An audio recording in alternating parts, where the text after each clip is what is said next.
राम के नाम पे डंडे बरसते थे, गोलियां चलती थी। आज गोली नहीं, आज तो जय श्री राम की गोली निकलती है सबके मुंह से। आज उत्तर प्रदेश में राम भक्तों पर गोली नहीं बल्कि पुष्प वर्षा हो रही है, पुष्प वर्षा। भारत माता की सही सेवा करने वालों को ये भारत इसी प्रकार से सम्मान देगा।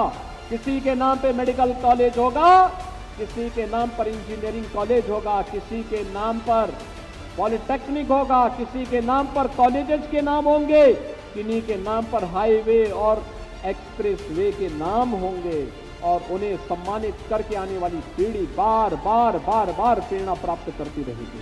विकसित भारत के लिए ही आज हम बाढ़ की परियोजनाओं को पूरा करने के लिए आपके पास आए हैं। राम के नाम पे डंडे बरसते थे, गोलियां चलती थी। आज गोली नहीं, आज तो जय श्री राम की बोली निकलती है सबके मुंह से।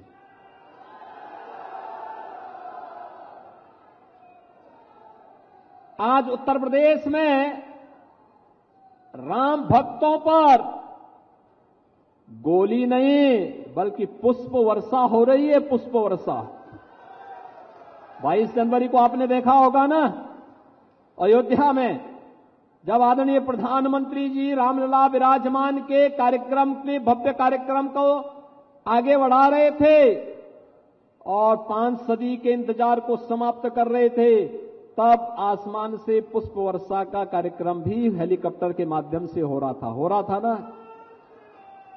आज तो अयोध्या की पहचान दीपोत्सव और रामोत्सव से हो गई है। आज भव्य और दिव्य और नव्य अयोध्या के दर्शन हमें देखने को मिल रहे हैं। हमारी पीढ़ी धन्य हो गई है। जो 500 वर्षों से हमारे पूर्वजों का एक संकल्प था, वह संकल्प पूरा हुआ है। अयोध्या में प्रभु राम फिर से विराजमान हुए हैं। इससे बड़ी बात हम सब भारतवासियों के लिए, उत्तर प्रदेश वासियों और गोंडा वासियों के लिए दूसरी नहीं हो सकती है। इन सब के लिए भी मैं आपका अभिनंदन करता हूं।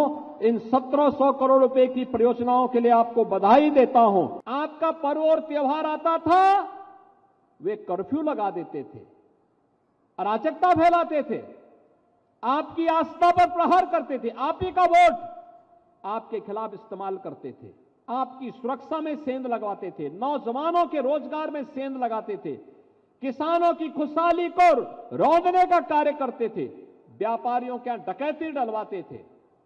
लेकिन आज बेटी और व्यापारी सुरक्षित हुआ है। आज डबल इंजन की सरकार है तो आपकी आस्था को भी सम्मान है।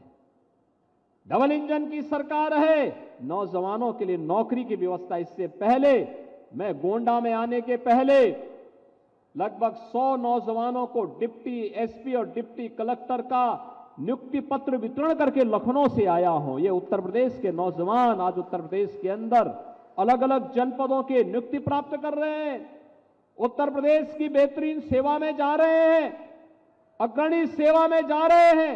इसलिए जा रहे हैं क्योंकि सरकार संवेदनशील तरीके से उनके विकास के लिए कार्य कर रही है। और आज जब हम यहां पर आए हैं, आजादी के अमृत महोत्सव में प्रधानमंत्री मोदी जी ने हर भारतवासी को जोड़ा था, हर घर तिरंगा के माध्यम से। और 1857 के महान क्रांतिकारी, महान स्वतंत्रता संग्राम सेनानी, महान योद्धा देवी बख्श सिंह जी ने गोंडा में मोर्चा संभाला था। आज यहां के मेडिकल कॉलेज का नामकरण हम महाराजा देवी बख्श सिंह जी के नाम पर ही करने की घोषणा भी कर रहे हैं। भाइयों बहनों, मेडिकल कॉलेज में उनकी प्रतिमा लगेगी। 1857 का उनका इतिहास लिखा जाएगा और उनके इतिहास के साथ आने वाली पीढ़ी के लिए एक नई प्रेरणा भी होगी। आजादी के बंदों को, भारत माता की सही सेवा करने वालों को ये भारत इसी प्रकार से सम्मान देगा। किसी के नाम पे मेडिकल कॉलेज होगा, किसी के नाम पर इंजीनियरिंग कॉलेज होगा, किसी के नाम पर पॉलिटेक्निक होगा, किसी के नाम पर कॉलेजेस के नाम होंगे, किन्हीं के नाम पर हाईवे और एक्सप्रेस वे के नाम होंगे और उन्हें सम्मानित करके आने वाली पीढ़ी बार बार बार बार प्रेरणा प्राप्त करती रहेगी। और आज मुझे गोंडा में आकर के इन सब चीजों से बहुत प्रसन्नता हुई। आज मैं आह्वान करने के लिए आया हूं कि मोदी जी को तीसरा कार्यकाल दीजिए। भारत मोदी जी के नेतृत्व में तीसरी बड़ी अर्थव्यवस्था बनेगा और दुनिया के सिरमौर बनकर के नेतृत्वकर्ता के रूप में स्थापित होगा। बहनों और भाइयों, इसीलिए तो प्रधानमंत्री जी कहते हैं कि हमारा एक ही संकल्प होना चाहिए। क्या होना चाहिए? हमारा संकल्प विकसित भारत। क्या होना चाहिए?